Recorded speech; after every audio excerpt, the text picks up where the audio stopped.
Si analizamos en profundidad las polémicas que orbitan a Gameoverse, son cosas superfluas. Gente enojada porque aparecen dos personajes femeninos en bikini, porque lo consideran algo sexista, algo que no está mal sinceramente. Se ha sabido que desde hace mucho tiempo, se usa el atractivo de personajes femeninos para llamar la atención del público. A fin de cuentas, lo primero en lo que se fija la gente es en la apariencia. Porque hay muchas mujeres en internet, que simplemente no soportan ver un personaje femenino con grandes atributos, porque no se pueden proyectar en ese personaje, y porque es el tipo de personaje que usualmente atrae a los hombres. Por otro lado, lo más mencionado de Gameoverse es el diseño de Kit, lo cual es mala señal. La trama de Gameoverse es tan intrascendente, que lo único destacable de la trama de la caricatura, es una furra genérica. El hecho de que el debate en redes gire en torno a si dos personajes en bikini es sexista o no, es la prueba definitiva de lo superficial que es la discusión actual. Se prefiere pelear por puritanismo o corrección política antes que analizar si la escena aporta algo real al guión.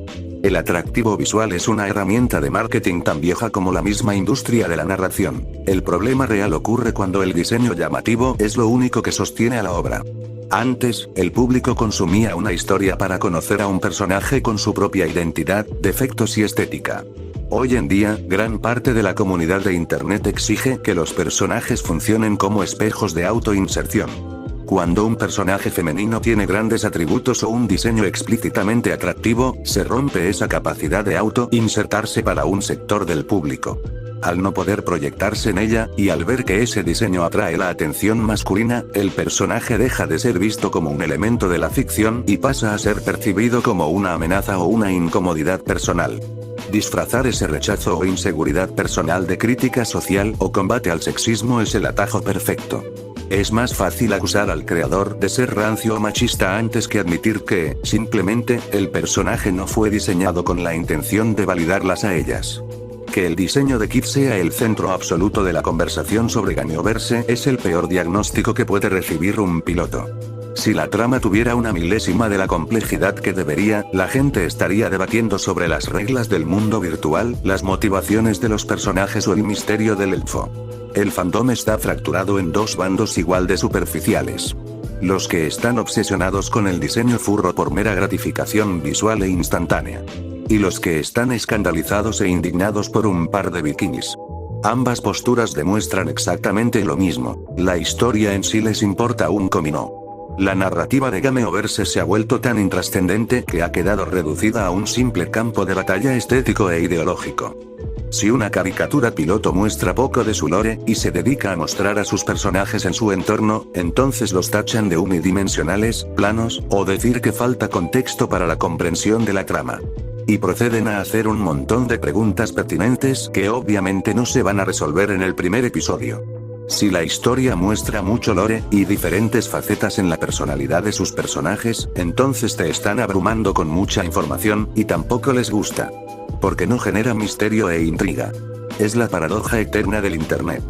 A la audiencia de redes sociales parece que ningún plato le embona, y los creadores independientes están atrapados en un círculo vicioso de críticas contradictorias. Es un fastidio total porque revela que una gran parte del público ya no sabe cómo consumir una historia en su formato correcto. Un piloto de animación tiene una sola función técnica: vender la viabilidad del proyecto, mostrar la atmósfera general y dar una pincelada de lo que podría ser el universo de la serie. Pero el público actual le exige a un video de 20 minutos que sea una obra maestra autoconclusiva y, al mismo tiempo, una enciclopedia de mitología. Si el piloto apuesta por la atmósfera y el entorno, lo tachan de vacío o plano. Como la gente está hiperestimulada, si no hay 3 giros de guión y una revelación cósmica en el primer acto, se aburren. No entienden que para conectar con la psicología de un personaje primero necesitas verlo respirar e interactuar de forma natural con su mundo, sin la urgencia de salvar el universo en el minuto 5. Si el piloto apuesta por el lore y la complejidad, lo llaman abrumador o dicen que tiene un ritmo caótico.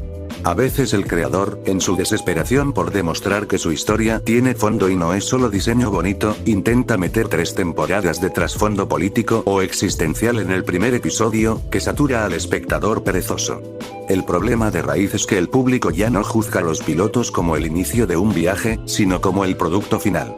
Por culpa de la dinámica de las redes sociales, la gente quiere un imposible, un diseño altamente consumible para hacer fanart, todo el lore masticado para poder armar hilos de teorías en Twitter desde el día 1, y un ritmo frenético que mantenga su atención flotando en dopamina. Pedirle todo eso a un piloto es matemáticamente imposible.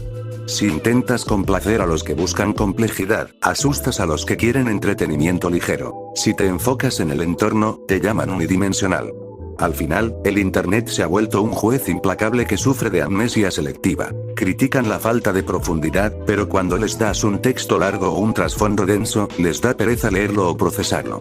Por eso, los proyectos que terminan perdurando suelen ser aquellos donde el autor manda al diablo las expectativas bipolares del público en el piloto y se mantiene fiel a la lógica interna de su obra, construyendo a su propio ritmo.